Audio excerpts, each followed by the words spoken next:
말라기 강의 6번째 말라기서 2장 1절에서 9절 말씀을 중심으로 지식을 지켜라. 입술에 파수꾼을 세워서 바른 말씀을 전하는 사람이 되자라는 제목으로 말씀을 드리려고 합니다.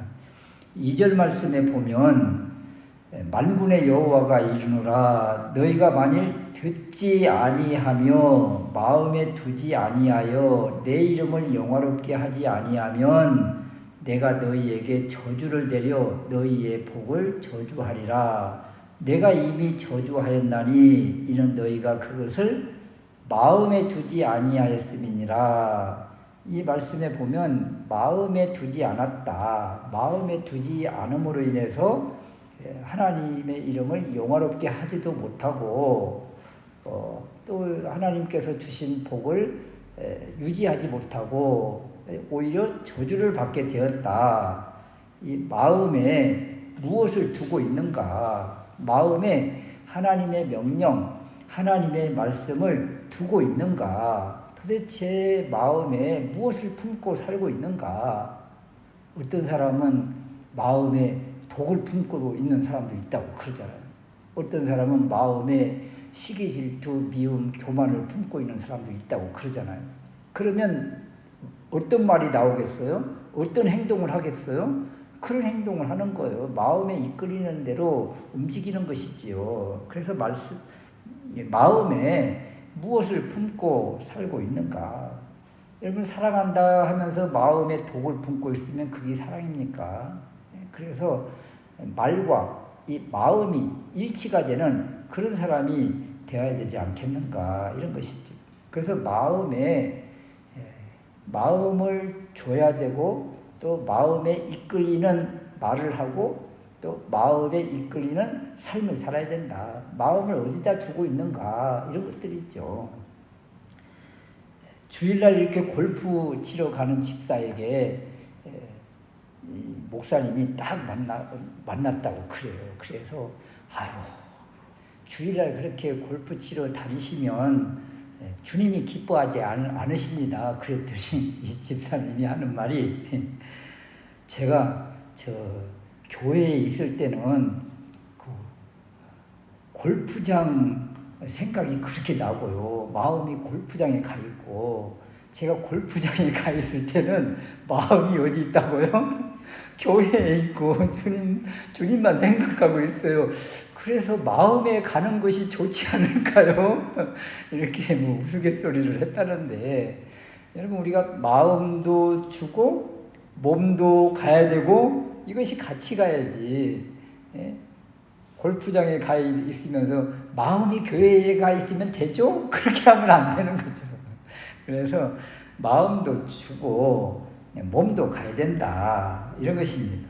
그래서 오늘 말라기서에 보면 마음을 주지 않고 또 마음에 말씀도 없는 이스라엘 백성들을 계속 고발하는 거예요. 마음에 말씀이 있으면 입에서 말씀이 나오고 또 말씀에 이끌리는 삶을 살 텐데 안타깝게도 말라기 시대의 제사장들과 그 시대의 사회상의 그 특징 중에 하나가 마음에 말씀을 품고 있지 않았다 이런 것입니다. 말씀이 없다. 그랬더니 어떤 삶을 살아요? 방자한 삶을 살고 있는 거예요.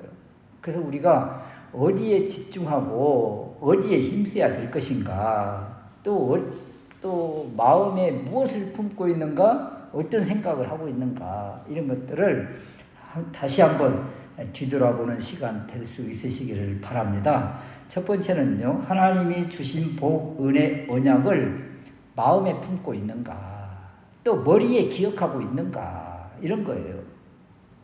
이스라엘 백성들이 왜 더러운 떡을 제단에 드리고 하나님께 제물 드리는 이 귀한 일들을 이 얼마나 범패스러운고 하면서 번거롭고 귀찮고 하찮은 일로 지금 평가절하하고 있어요. 이 얼마나 소중한 일입니까? 이것이 얼마나 귀한 일이에요. 그런데 아유 귀찮다 이렇게 생각하고 있는 거예요. 하나님 앞에 나아가는 길, 또 성전에서 이런 제사 드리는 이러한 일들, 이런 일들이 얼마나 귀한지를 모르니까 그런 말들을 하는 거예요. 하나님의 집, 성전에 누가 계세요? 하나님이 계시잖아요.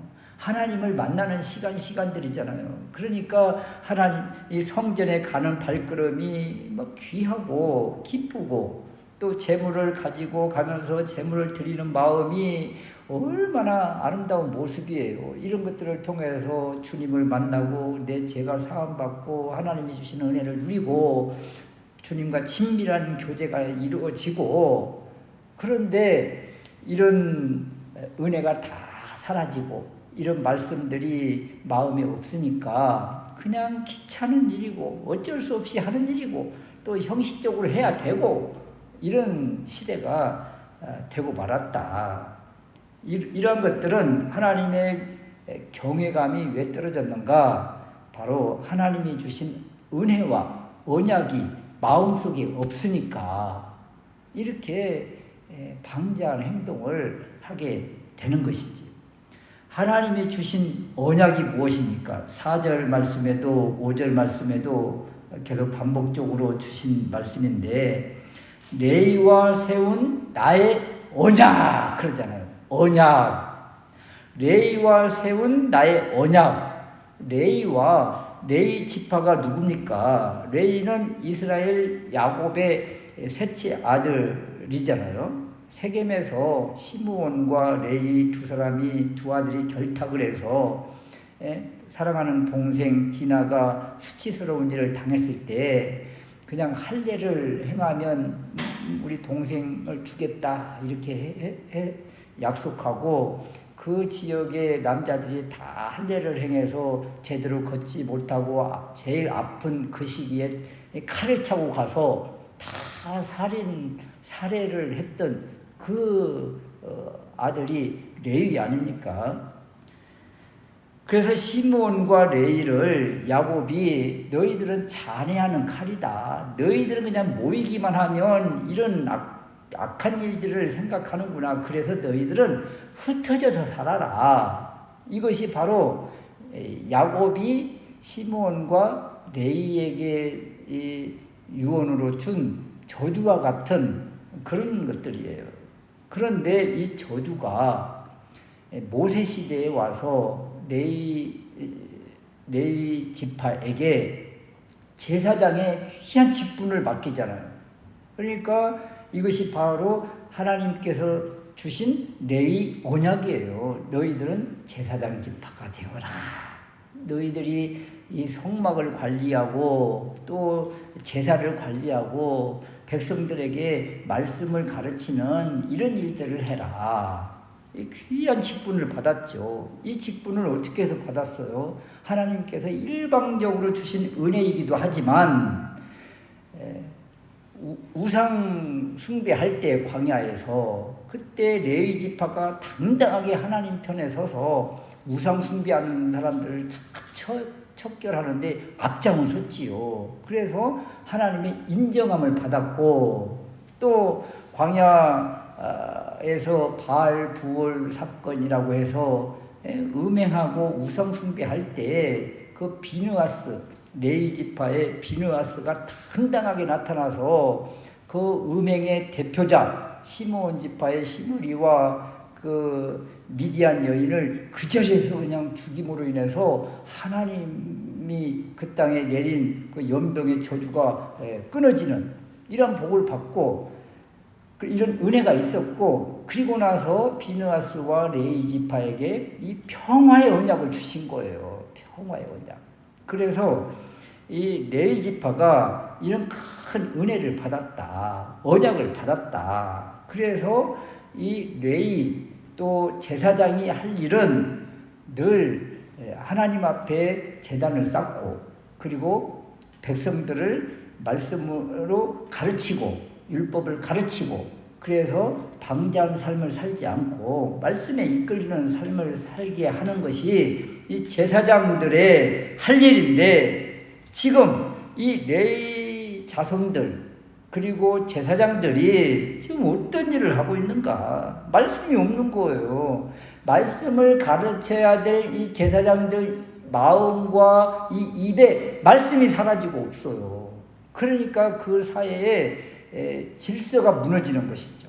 하나님의 말씀이 사라지면 법이 없는 거예요. 법이 없어서 그냥 자기들 멋대로 사는 거예요. 그러니까 제사도 자기들 마음대로 드리고 있잖아요. 하나님의 복을 받은 이 레위지파 제사장들이 하나님의 언약 말씀을 마음에 두지 않고 선포하지 않으니까 그 시대가 혼탁한 시대가 되었다.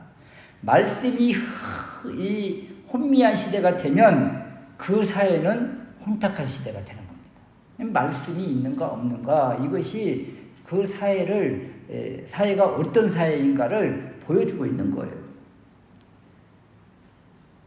그래서 우리도 동일합니다. 우리도 마음에 말씀이 있는가 없는가, 말씀이 나를 이끌고 있는가, 나의 삶을, 나의 또 말을 통제하고 있는가, 이것이 그렇게 중요한 거예요.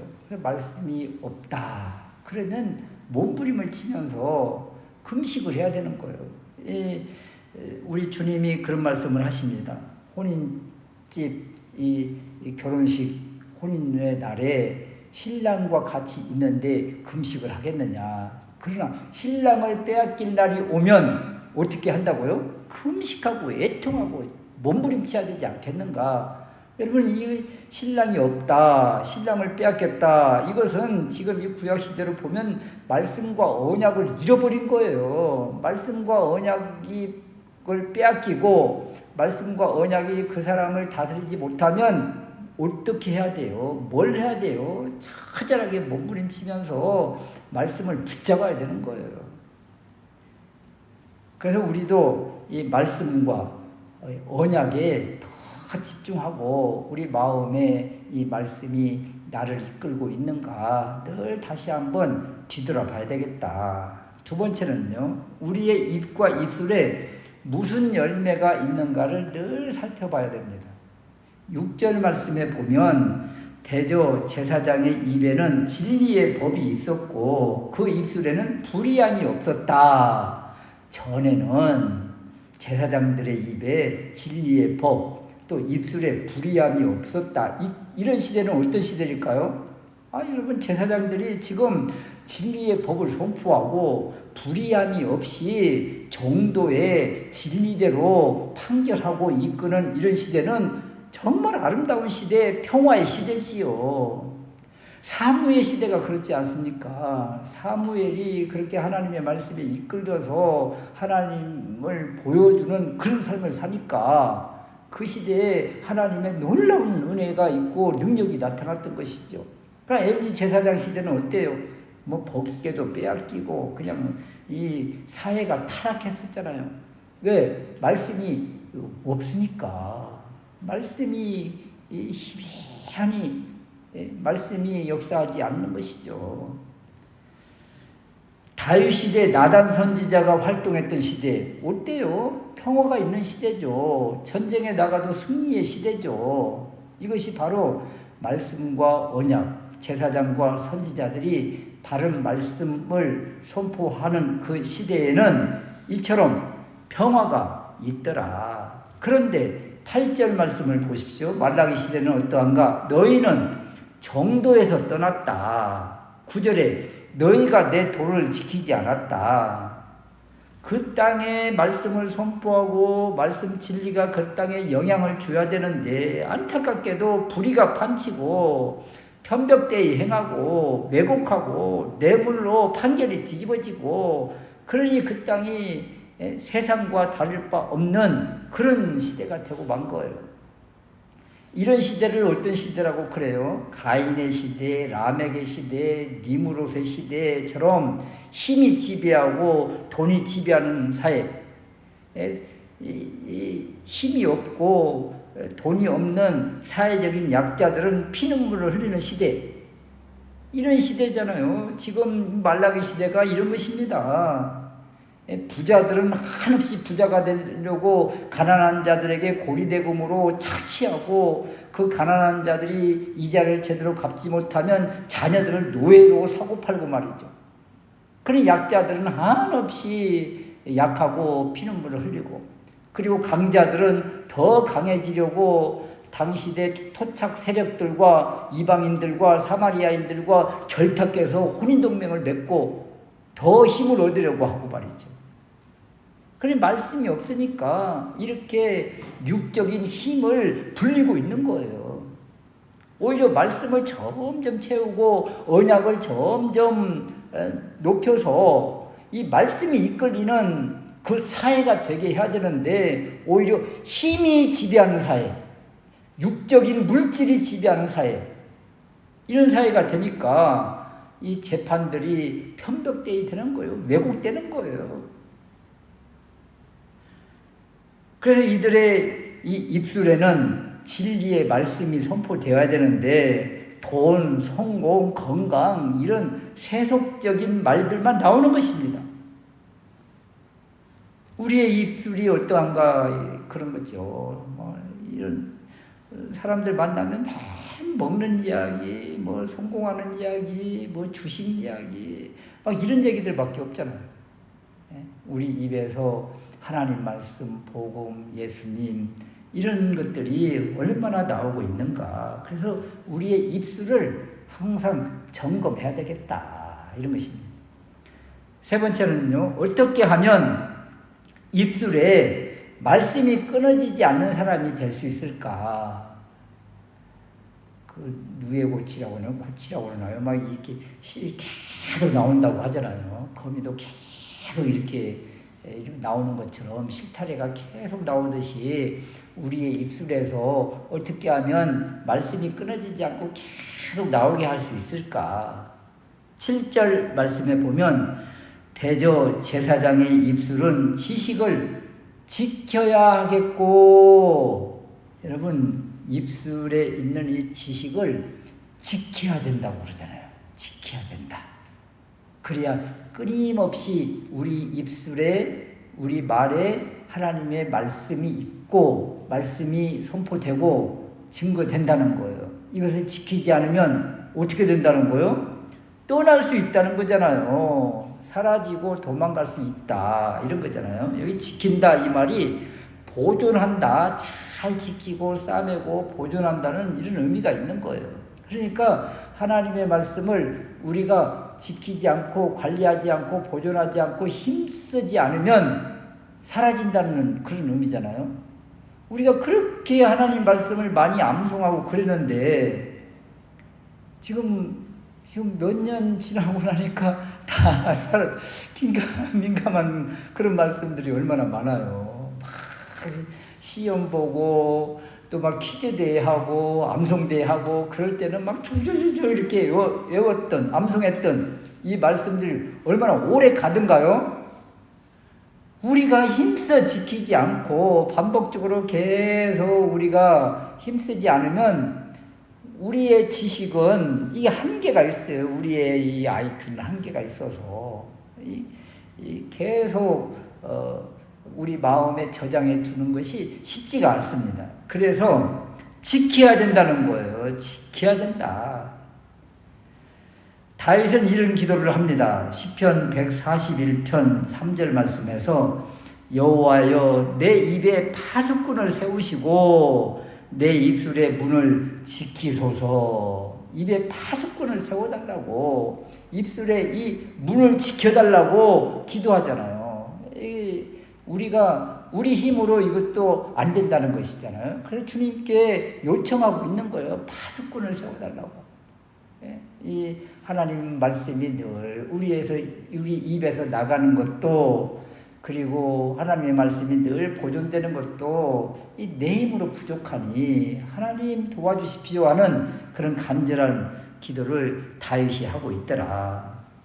우리 마음속에 말씀이 저장되어 있지 않으면 이 입술에 말씀이 나오지 않습니다.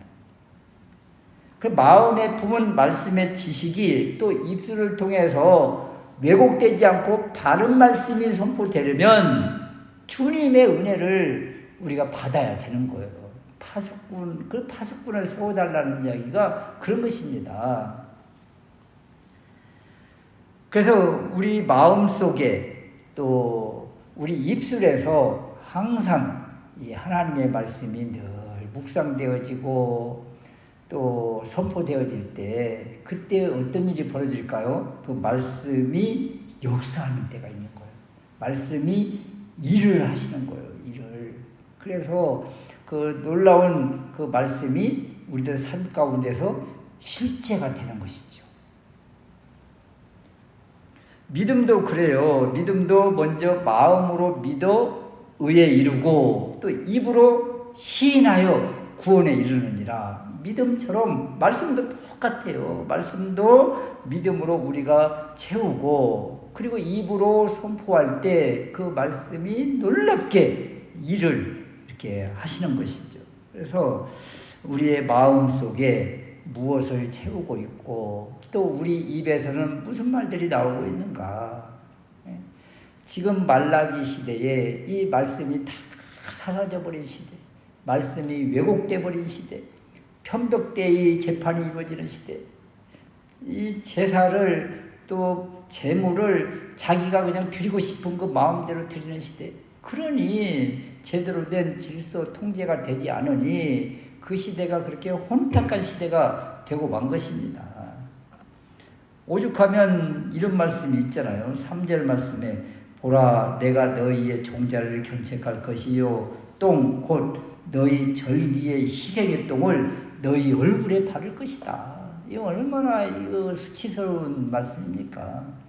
똥이나 또 내장이나 이런 더러운 것들은 제물을 드릴 때 다 짐 밖에다 버리고 태우고 그러는 것들인데 이 바른 예배, 바른 제사를 드리지 않으니까 이것들을 갖다가 그냥 얼굴에 발라버린다는 무서운 말씀이 있잖아요. 그래서 우리가 말씀대로 살지 못하고 또 말씀을 입에서 늘 머금지 못하고 이 세상 것으로 더러워져 있다면 이런 모습과 별반 다를 바 없는 그런 모습이에요. 그래서 점점 이렇게 우리가 말씀 안에 더 집중하는 그런 삶을 살고 있는가. 이제 더위도 오늘 보니까 조금 이제 꺾여지는 것 같아요. 그러니까 조금 아침 저녁으로 이제 시원해지려고 그래요. 그러면 이제 드디어 더 성경을 가까이 할 때가 되었구나. 그래서 하나님 말씀에 더 집중하고 말씀을 펴서 한번 또 몇 장씩 읽어보는, 그래서 그 말씀을 마음에 한번 새기려고 힘쓰고 이것이 도대체 무슨 뜻인가 이렇게 열심을 내서 알려고 하면 하나님께서 그때 우리의 마음과 우리의 머리에 은혜를 주셔서 순간순간 깨닫게 해주시는 것입니다. 이 하나님의 말씀이 깨달아지고 달게 느껴지고 그러면 그 기쁨은 말할 수가 없는 거예요. 그러면 당연히 우리의 입술에는 말씀이 나올 수밖에 없고 그리고 우리의 삶은 그 말씀에 이끌리는 삶을 살 수밖에 없다. 이런 모습으로 하나님께 영광 돌리고 또 사람들로부터 말씀에 이끌리는 사람이라고 인정을 받고 그런 모습으로 나타나는 우리 그리스도인, 특별히 말씀을 지켜서 말씀에 이끌리는 삶을 사는 우리가 될 수 있으시기를 주님의 이름으로 축원합니다. 아멘.